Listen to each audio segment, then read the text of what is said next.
Escenas de este programa fueron grabadas nuevamente, incluyendo imágenes de las investigaciones. En Hollywood, un hombre muerto no es quien parece ser, y alguien huyó con la suma de $1 millón de una póliza. Los investigadores tendrán que probar que el asesinato era parte del plan. Un oficial mata a su esposa en un terrible accidente de auto. Pero los investigadores creen que él pudo haber planeado un homicidio. Un sencillo granjero es acusado de asesinar a su hermano, y un pueblo entero sale en su defensa, al igual que la ciencia forense. Se enfrentan todos los días a la muerte, con fragmentos de huesos, gotas de sangre y tejidos. Pueden reunir las circunstancias que causan la muerte de las víctimas que investigan. Cada víctima tiene una historia, y cada historia es parte del diario de un forense.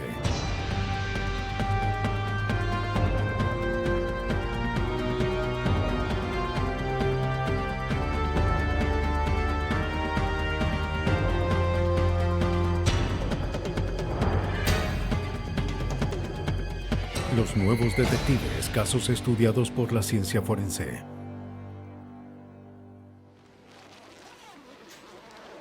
Diario de un forense. Su trabajo empieza cuando alguien muere. Los médicos forenses y los criminalistas saben que toda muerte deja marcas. Y reconocen un homicidio cuando lo ven.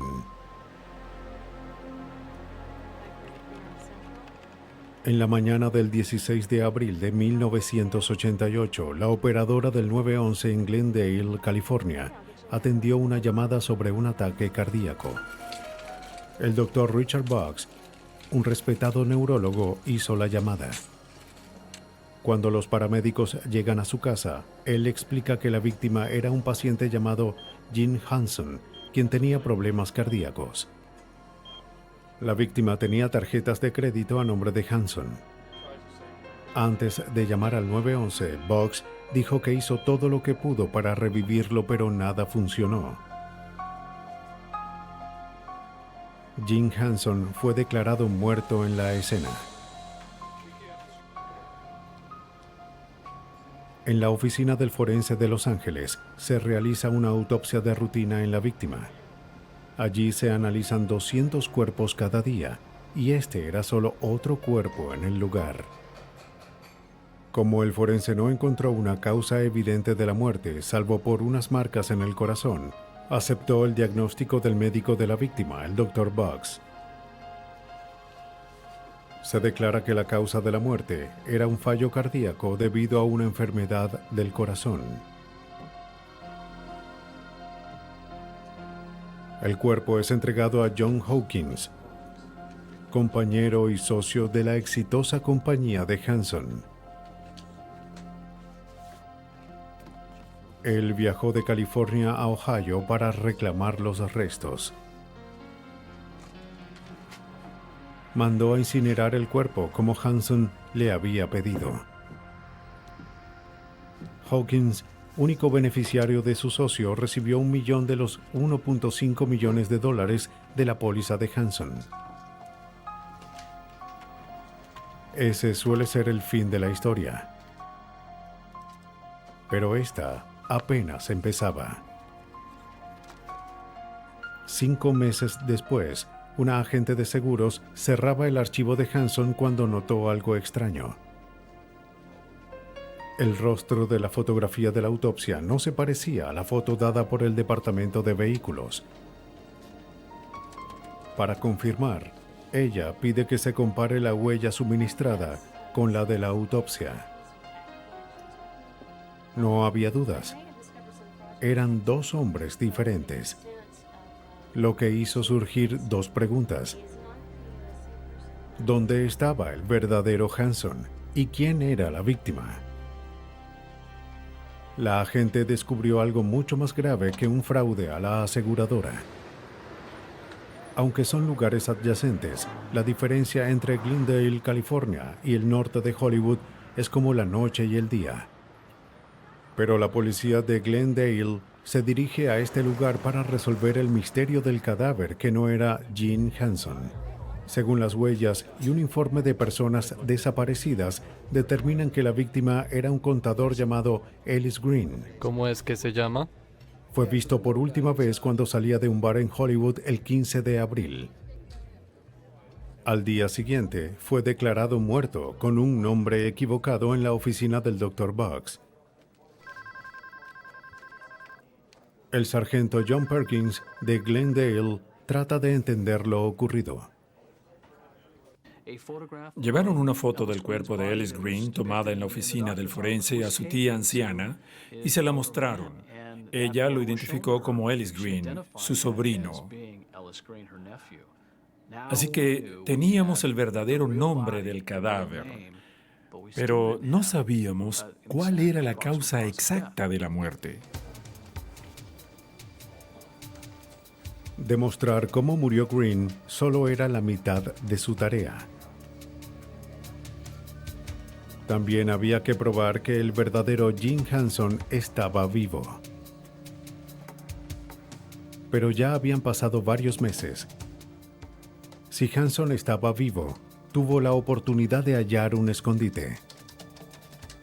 John Hawkins, su cómplice en esta elaborada estafa, también había desaparecido junto con $1 millón.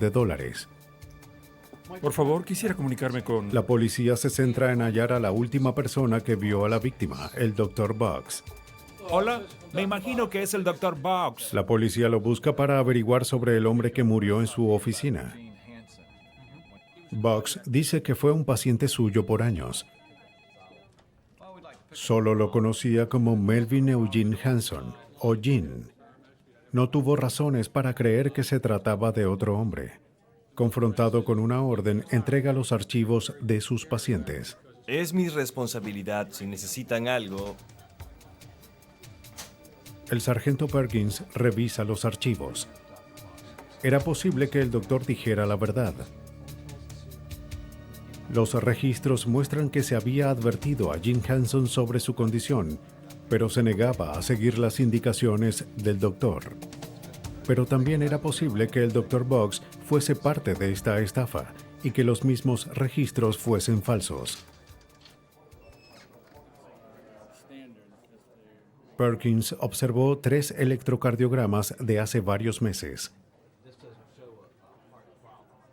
Se preguntó si estos de verdad mostraban la peligrosa enfermedad que supuestamente mató a Green.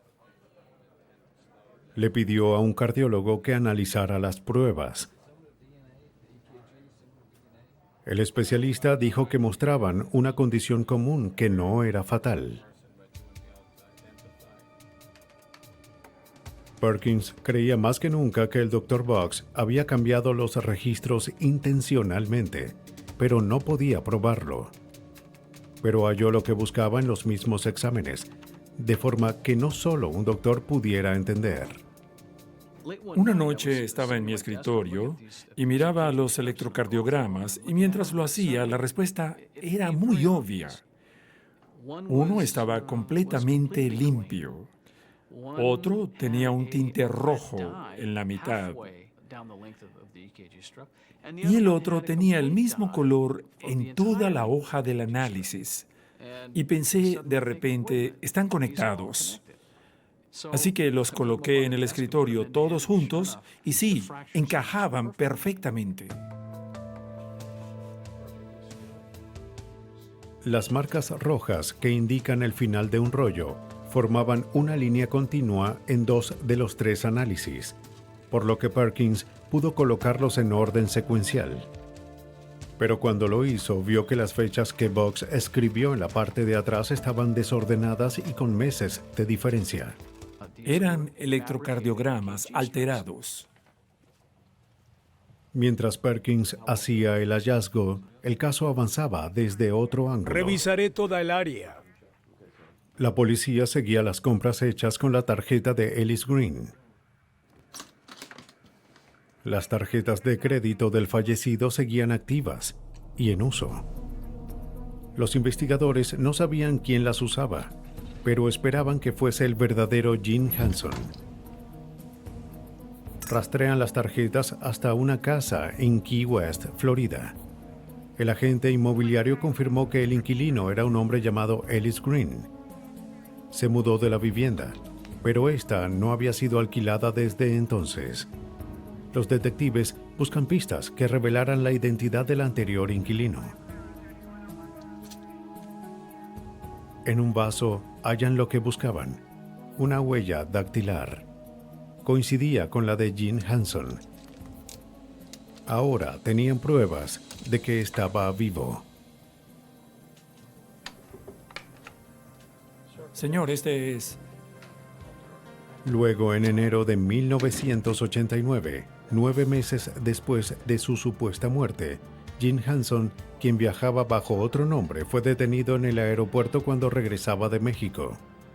Actuaba de forma extraña, así que los agentes lo detuvieron y revisaron su equipaje. Hallaron $14,000 en efectivo que no declaró, algo ilegal en el país. También encontraron las identificaciones de 13 personas, incluyendo la de Ellis Green, el hombre que falleció en la oficina del Dr. Boggs. Esto probaba que había asumido la identidad de la víctima y que se benefició de su propia muerte. Fue arrestado. Con la captura de Hanson y los electrocardiogramas alterados, la policía también arresta a Boggs. Tenían pruebas de que conspiró para cometer fraude a la aseguradora. De hecho, hallan evidencia de que él y Hanson habían cometido fraude en el pasado. Buenas noches. Gracias. Junto con John Hawkins, ambos prepararon accidentes de tránsito para cobrar el dinero del seguro. Boggs era el doctor que firmaba sus reclamos médicos. ¿Pero había suficiente evidencia para probar que Boggs asesinó a Ellis Green como parte del plan? Sin un cuerpo, sería difícil crear un caso. Boggs afirmó que su plan era robar un cuerpo de la morgue, pero eso fue imposible. Luego los cómplices dijeron que por coincidencias se encontraron con el cuerpo de Ellis Green poco después de morir. Aunque la historia sonaba ilógica, Boggs retó a la fiscalía a que probaran que mentía.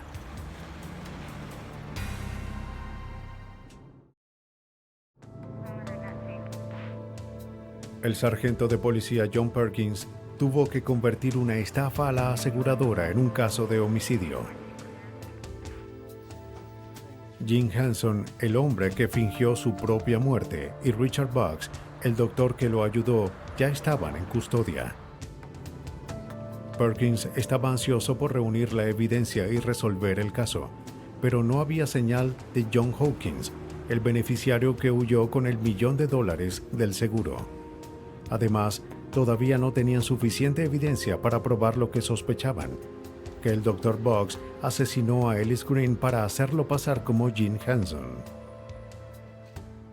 Necesitábamos que alguien observara toda la evidencia que teníamos, como el informe de la autopsia y las muestras, los contenidos estomacales hallados en la autopsia, y que los analizara desde un ángulo diferente, que mirara las fotos, que nos diera pruebas de que no murió de causas naturales. Y el hombre que llamamos fue el doctor Michael Baden. Michael Baden es el director ejecutivo de la unidad forense en Nueva York. También es experto en las señales que la muerte deja en un cuerpo. Trabajó con los comités que investigaron las muertes de John F. Kennedy y Martin Luther King Jr. En el caso de Ellis Green, Baden tenía muestras de corazón, pulmones e hígado, y las fotografías que se tomaron poco después de la muerte de la víctima. Con esta evidencia, Baden determinó 2 hechos sin dudas. El primero fue que Green no sufría del corazón, y lo segundo fue que su piel, que no tenía marcas, estaba azul cuando murió, una indicación de falta de oxígeno. A partir de estos hechos, Baden llegó a una conclusión. Green fue asfixiado. A excepción de un color azul, la asfixia no deja marcas si no hay signos de lucha. Su diagnóstico se hace al eliminar otras posibles causas de la muerte. Es un diagnóstico por descarte. Con una herida de bala no hay descarte ya que hay un agujero en el cuerpo. Una puñalada o un golpe con un bate de béisbol dejan marcas en el cuerpo que podemos ver en la autopsia. Pero si algo es colocado en la nariz o boca y la persona muere porque no puede respirar, se quita el objeto, una mano o almohada. No hay señales específicas en la autopsia de que la víctima fue asfixiada. La evidencia bastó para convencer al jurado de que los tres hombres planearon juntos el crimen y que Boggs, el doctor, en realidad era un asesino. Estos tres sujetos conocían el crimen.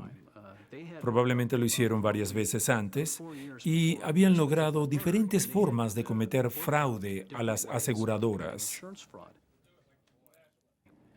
Y esta vez el plan era que alguien muriera. Esa persona tenía que ser Gene Hanson. Y la única forma para lograrlo era con un doctor, y ese doctor era Boggs. La policía cree que Boggs eligió a Ellis Green en un bar, el último lugar donde fue visto.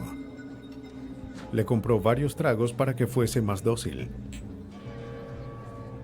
El nivel de alcohol en la sangre de la víctima estaba por encima de lo permitido. ¿Lo lograste? Bueno, vamos. Vamos. Luego Boggs lo llevó a su oficina.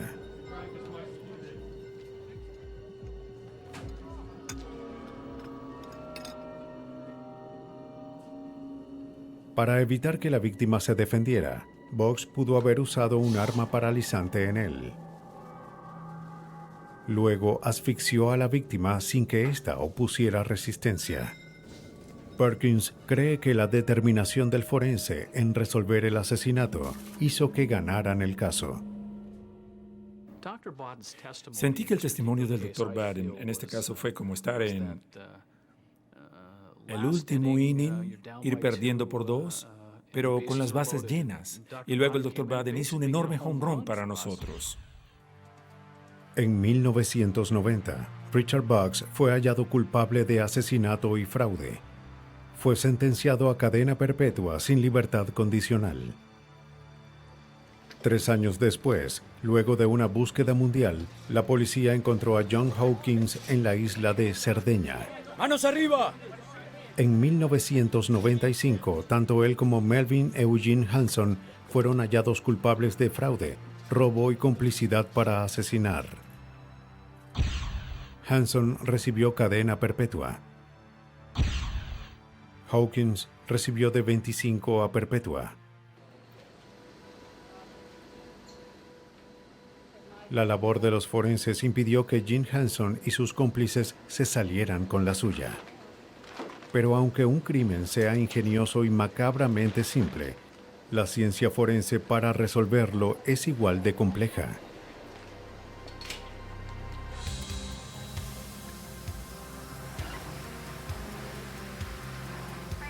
En la noche del 27 de noviembre de 1992, justo después de las 9:30 de la noche, un conductor denunció lo que parecía un accidente en una autopista de Hawái. La policía encuentra una camioneta en el sentido contrario. Al parecer, había perdido el control. El oficial reconoce al dueño de la camioneta, Ken Mattison, un sargento de la policía. Ken estaba alterado. Su esposa Yvonne no estaba bien. Ken la atendió en la camioneta hasta que llegó ayuda. Había perdido mucha sangre. Por una extraña coincidencia, Yvonne Mattison fue la enfermera que ayudó en el nacimiento del primer hijo del oficial semanas antes. Los paramédicos la suben a la ambulancia para llevarla al hospital de Hilo.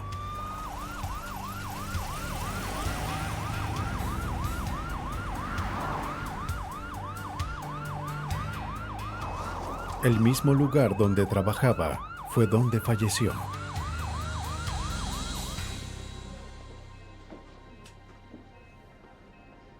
Cuando los compañeros de Ken Mattison se enteraron del incidente, fueron a verlo al hospital. Mattison dijo que la muerte de su esposa fue un terrible accidente. Ella conducía el auto cuando empezaron a discutir. Todo se salió de control. Enfadada, Yvonne saltó de la ventana mientras la camioneta estaba en movimiento. Ken dijo que trató de controlar el vehículo y luego fue a buscar a su esposa. Allí fue cuando la atropelló. Yvonne y Ken Mattison se habían divorciado, pero decidieron darle a su matrimonio una segunda oportunidad. Parecía funcionar esta vez a pesar de sus diferencias.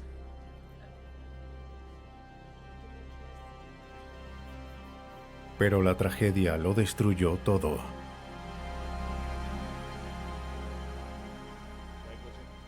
Según la policía de Hilo, cualquier accidente que resulte en muerte es un homicidio por negligencia. Por el incidente, Mattison recibiría una multa de un máximo de $1,000 y 1 año en prisión. Fue el lunes. También podía ser multado por $100 y cumplir 100 horas de servicio comunitario. Pero al menos conservaría su placa. Él no protestó por los cargos.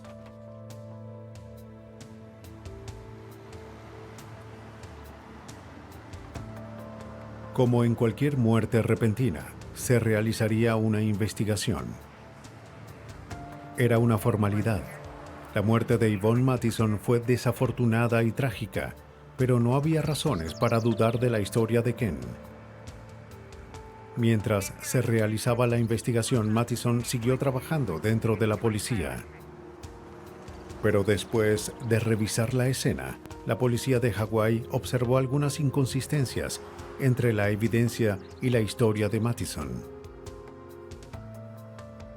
Al principio no parecía valer la pena mencionarlas.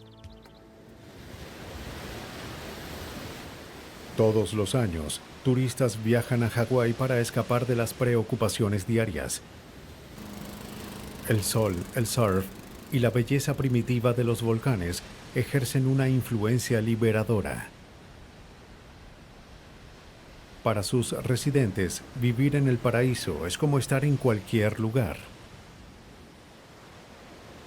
Hay crímenes y accidentes, y los investigadores deben determinar cuál es cuál.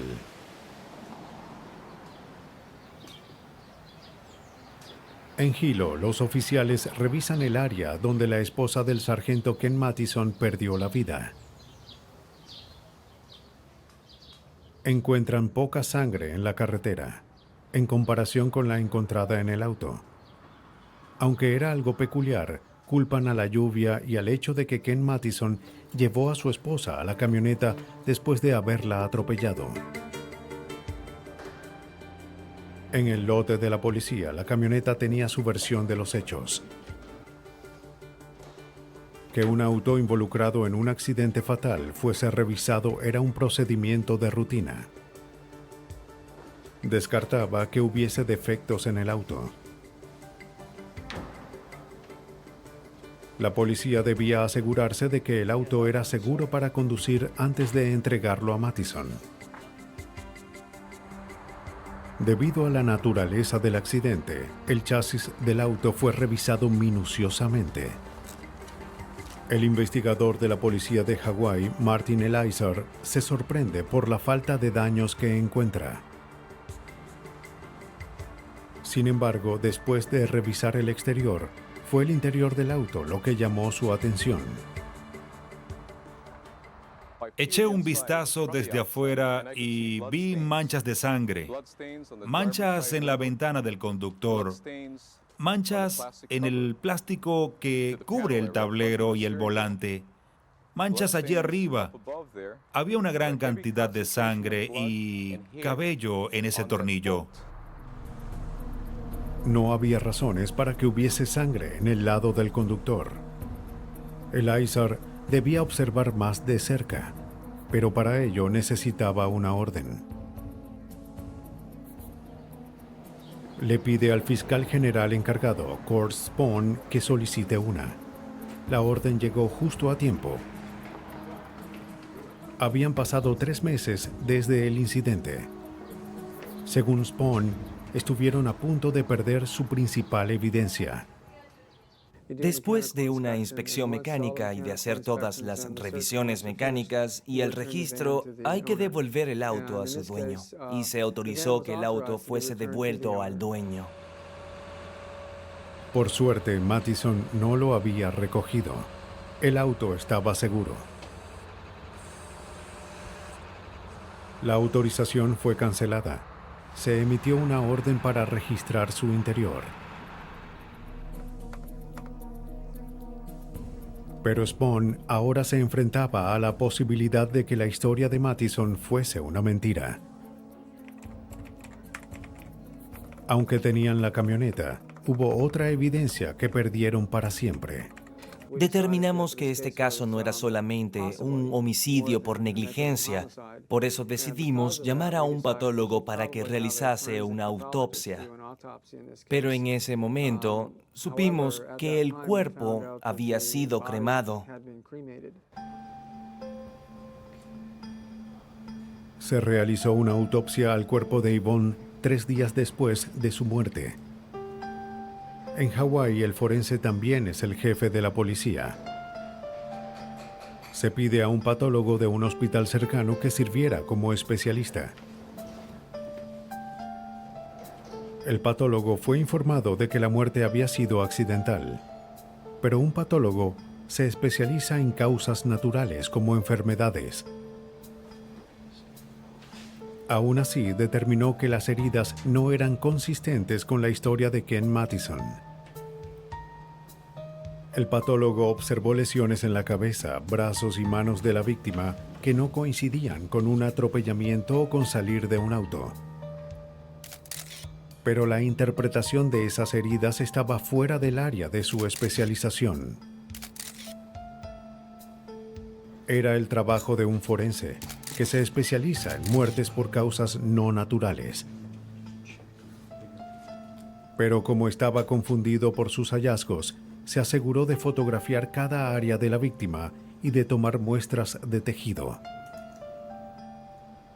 Como la víctima había sido cremada, fue lo único que quedó de ella. Un trágico accidente se convertía en algo peor. Spohn sabía que había razones suficientes para abrir un caso de homicidio, pero sin un cuerpo, la evidencia para resolverlo podría no ser suficiente. Las fotos del patólogo y la evidencia del auto tendrían que bastar. Spohn se preparó para un inevitable escándalo público. Nadie ganaría de cierta forma. Si investigamos y hallamos que el oficial era inocente, entonces todos dirían que se ocultó la verdad porque era un oficial. Pero si resulta que el oficial era culpable y lo sentenciamos, dirán que lo hicimos ya que nos rendimos ante la presión y que es inocente. En efecto, a 6 meses de la investigación, las críticas obligaron a los jefes de Ken Mattison a colocarlo en la oficina mientras seguía siendo sospechoso. Pero la prensa difundió un extraño incidente. Un testigo que había leído sobre el caso en los diarios declaró que la noche del accidente se detuvo a ayudar poco después de las 9 de la noche. Cuando paró el auto, un hombre, posiblemente Ken Mattison, salió de la camioneta y lo alumbró con una linterna. Le dijo que no había nadie lastimado y que había llamado a la policía. Le mencionó que podía marcharse.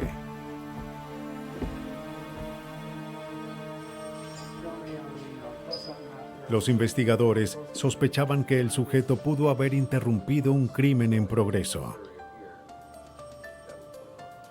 Solo tenían que probarlo. Creo que lo que deberíamos hacer es En Hawái, el fiscal designado Kurt Spohn se enfrentaba a la difícil tarea de investigar a Ken Mattison. Para saber más sobre la salpicadura de sangre en el asiento del conductor del auto de Mattison, le pide a un colega que busque al mejor experto en el país. 2 días después mencionó a alguien llamado Dr. Henry Lee, quien era el jefe del laboratorio forense de Connecticut. Henry Lee, quien es ahora el comisionado del Departamento de Seguridad Pública, usa las leyes de la física para aplicar las leyes de la justicia. Se especializa en hallar pistas relacionadas con la sangre. No teme ensuciarse las manos en el proceso. Como cualquier sustancia, la sangre se ve afectada por la gravedad y velocidad. Toda mancha tiene pistas únicas.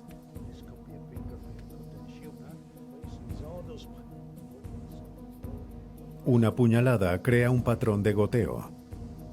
La baja velocidad del arma no impulsa la sangre muy lejos de su origen.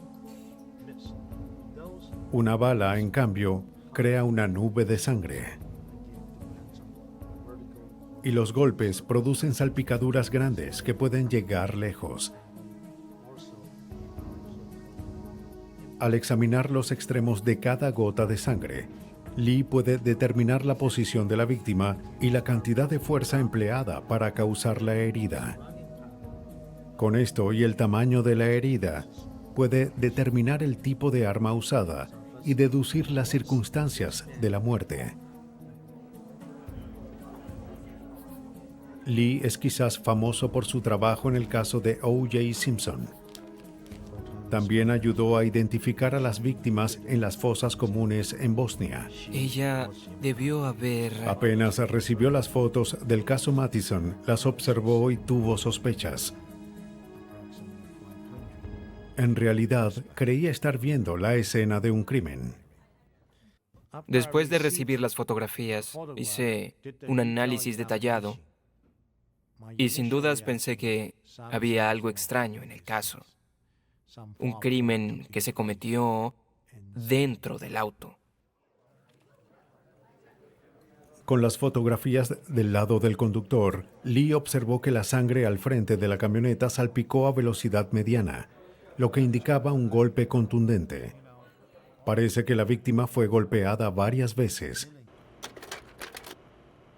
Las manchas de sangre en la ventana también contradecían la versión de Mattison de que su esposa saltó del vehículo.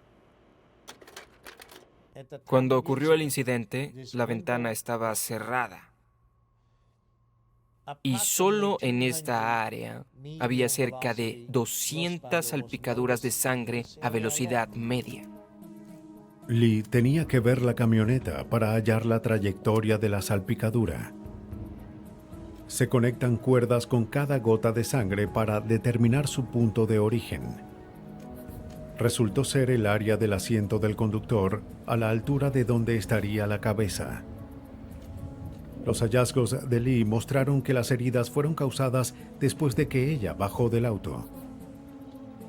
Las fotos mostraban que las lesiones en la cabeza habían bastado para matarla. Adiós. Cuando el Dr. Lee determinó que hubo una lucha en el auto, los investigadores supieron que Ken Mattison mentía. Probablemente mató a su esposa por dinero. Si ella moría en un accidente, él recibiría $595,000. Y si moría en un accidente de tránsito, tendría $675,000. Salga de allí y coloque las manos en el auto. Salga de allí y coloque las manos en el auto. Vamos, hágalo. Baje la cabeza. Muévase. Con base en la evidencia, arrestan a Ken Mattison en su día libre. La policía reconstruye el crimen. Mientras Yvonne conducía, Ken Mattison la golpeó con un objeto contundente. O ella detuvo el vehículo, o él obtuvo el control y lo hizo. Siguió golpeándola hasta casi matarla.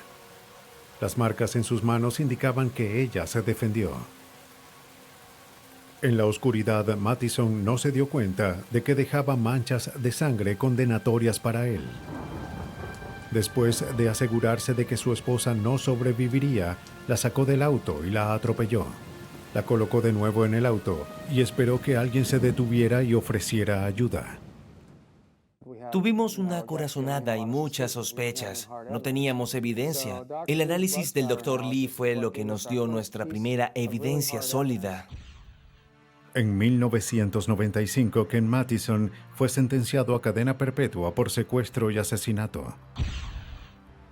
Podrá obtener libertad condicional en 25 años. A veces, los hallazgos de un forense cuentan solo parte de la historia. Cuando eso ocurre, criminalistas como el Dr. Lee les dan una voz a las víctimas que han sido silenciadas para siempre. La víctima muere, no testifica.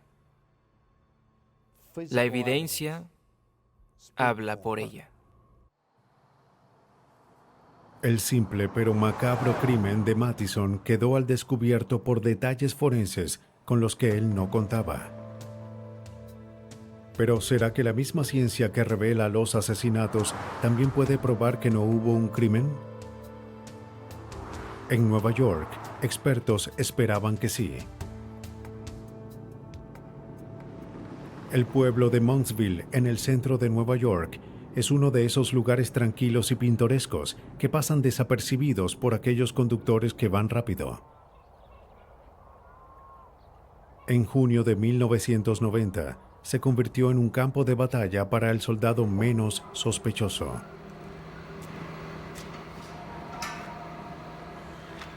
Los problemas empezaron en una deteriorada granja en las afueras del pueblo. Delbert Ward, de 59 años, se despertó para ordeñar a sus vacas. Había tratado de despertar a su hermano William, pero no se movía. William no se sentía bien. Delbert pensó que lo mejor era dejarlo dormir. Ese día se encargaría de los quehaceres.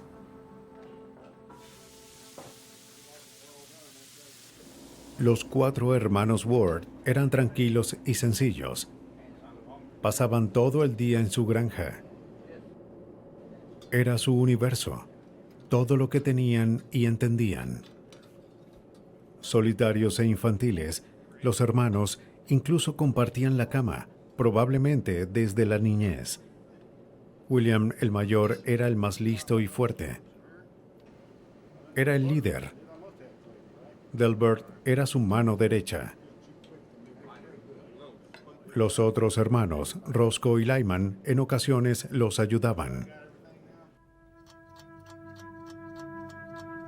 Pero ese día, el 6 de junio, Delbert estaba solo. Después de terminar con los quehaceres, no pudo despertar a William. William, William. Algo estaba mal. Roscoe, Lyman.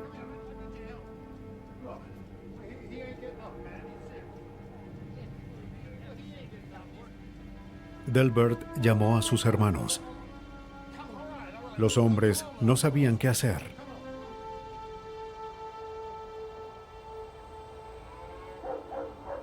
Como los Ward no tenían teléfono, Delbert y Roscoe fueron a la casa de un vecino para pedir ayuda.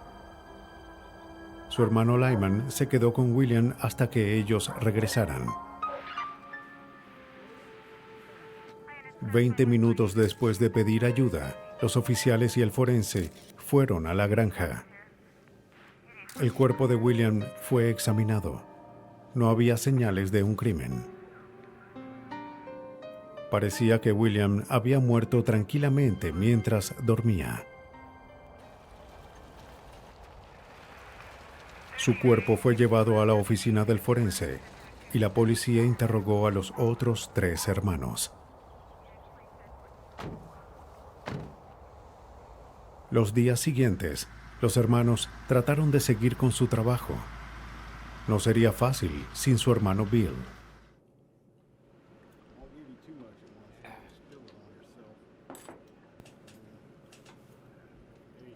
Pero la vida de Delbert se complicaría mucho más. Sus problemas apenas empezaban. En la autopsia, la asistente del forense tomó muestras de tejidos y notas detalladas. No había señales de enfermedades en el informe, pero había algo inusual: unas hemorragias diminutas en los ojos, boca y tráquea de William. Estos puntos, llamados petequias, pueden tener muchas causas. A menudo son producidos por asfixia. La asistente del forense no podía declarar que la muerte había sido natural. En el certificado fue declarada como pendiente hasta nuevos análisis. Se llama al fiscal de distrito y se le informa que el caso era problemático. Allí fue donde la comunicación empezó a romperse.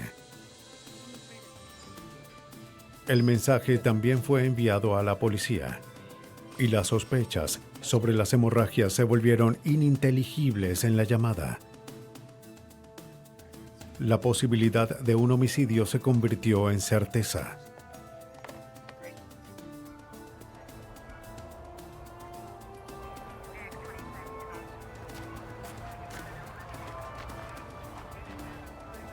Delbert fue llevado a la estación para ser interrogado.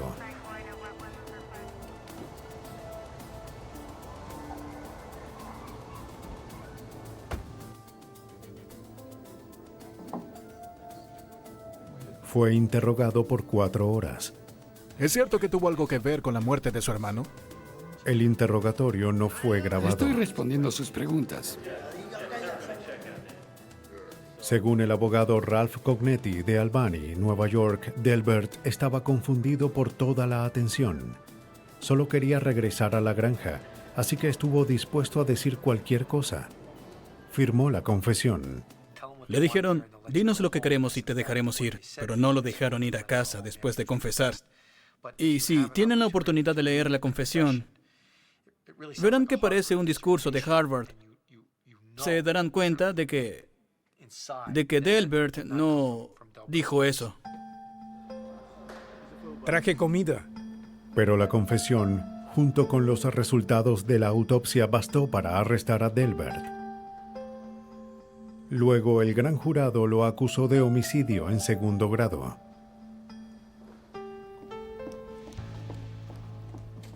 Para la gente de Moundsville, de 400 personas, era un absurdo que Delbert hubiese matado a su hermano. Creían que el Estado estaba equivocado. Cuando se declara su fianza en $10,000, todo el pueblo contribuyó y reunió el dinero en unas horas. La bondad de los vecinos y el aprieto de Delbert Ward aparecieron en un artículo del New York Times. Las bases para apoyar a Delbert crecieron. Un amigo de los Ward pidió a Ralph Cognetti que los ayudara. Con base en su conversación con Delbert, Cognetti se convence de la inocencia de su cliente. Una revisión de las pruebas indicó que los cargos se basaban más en la confesión que en la evidencia física analizada en la oficina del forense. Mientras Cognetti organizaba su defensa, recibe una importante llamada. El sujeto se identificó como Cyril Weck. Cognetti no reconoce el nombre. Este señor llamó y dijo que era un patólogo forense de Pittsburgh y que había leído el artículo, la historia sobre los hermanos y que estaba dispuesto a ver la evidencia sin ningún costo.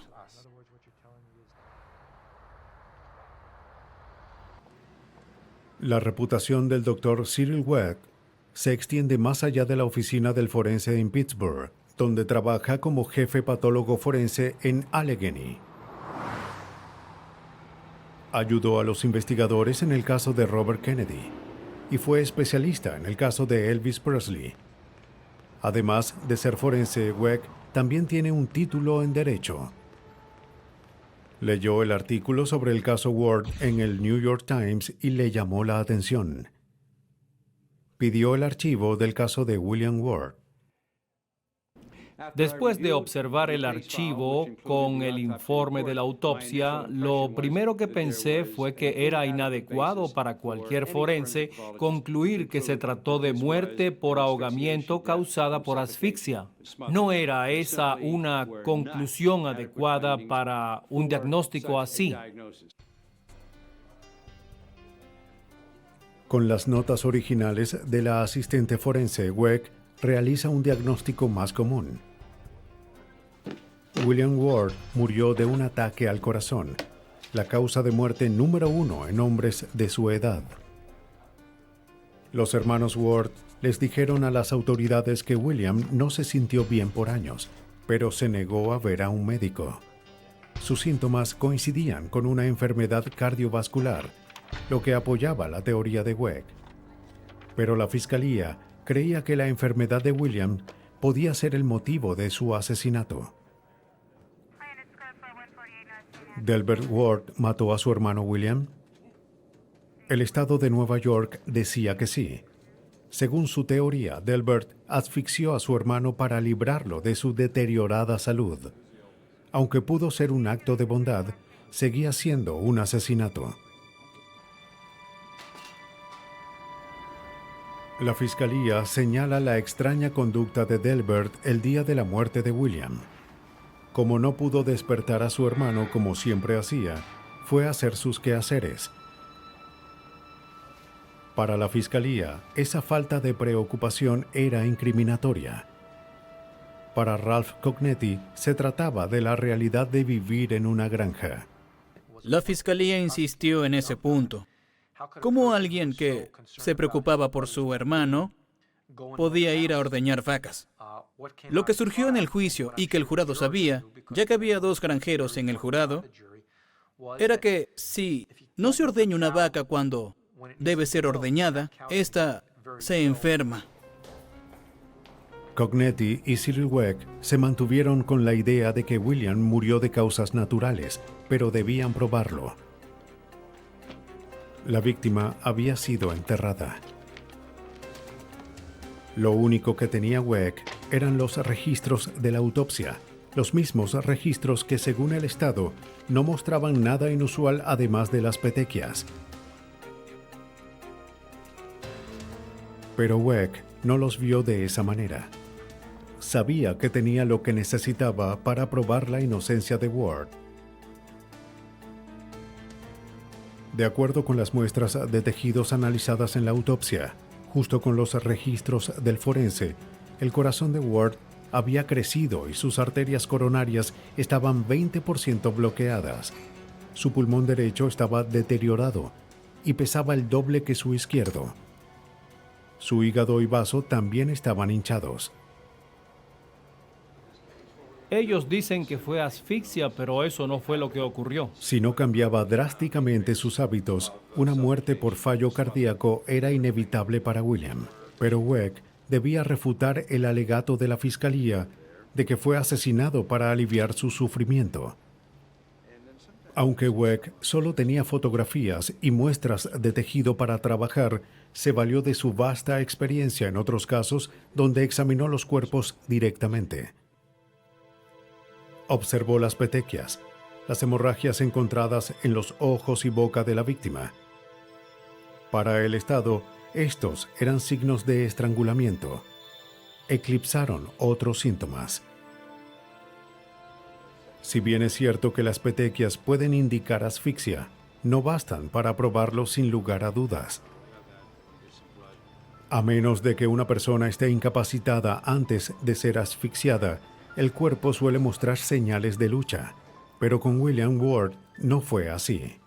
5 heridas cerca de la boca, en la boca y en la lengua. No había heridas en el cuello, tampoco evidencia de fluidez en la sangre. La sangre tampoco tenía color azul y no aspiró contenidos gástricos como pasa en la lucha. No teníamos nada de eso. Para la defensa no había evidencia de un crimen. William murió de un ataque al corazón mientras dormía. La acusación fue el resultado de una serie de malentendidos que se salieron de control. Tomas el incidente visto por una persona y lo difundes a una segunda y tercera, y cuando llegas a la sexta o décima notas que la historia ya no se parece en nada a la historia original, a la versión original. Como era una tercera persona, Weck era inmune a la idea preconcebida de que Delbert era un asesino. Al mirar el caso desde otra perspectiva, obtuvo la libertad para Delbert. El 5 de abril de 1991, Delbert Ward fue liberado de todos los cargos. Fue casi como una bomba. Empezó con algo pequeño y al final del juicio él se convirtió en lo que es una leyenda, especialmente en este lugar. Cyril Weck cree que la situación en la que se encontró Delbert Ward no es inusual. Ha visto muchos casos que fueron mancillados por las conclusiones incorrectas de un forense, la precipitación de un investigador o un simple malentendido. Por desgracia, esos errores suelen combinarse. Trabajamos constantemente con detectives de homicidios, con la policía y con fiscales. Oímos sus versiones, consciente e inconscientemente, esas versiones se arraigan. La mente empieza a trabajar y uno tiene sus propias opiniones. Al final, tus opiniones encajarán por completo con esas otras versiones. Sin importar cuán misteriosa o sospechosa una muerte puede parecer, la verdad es revivida en el laboratorio. Cada día, las habilidades del médico forense, los patólogos y los criminólogos prueban que el testigo más importante en un crimen es la víctima.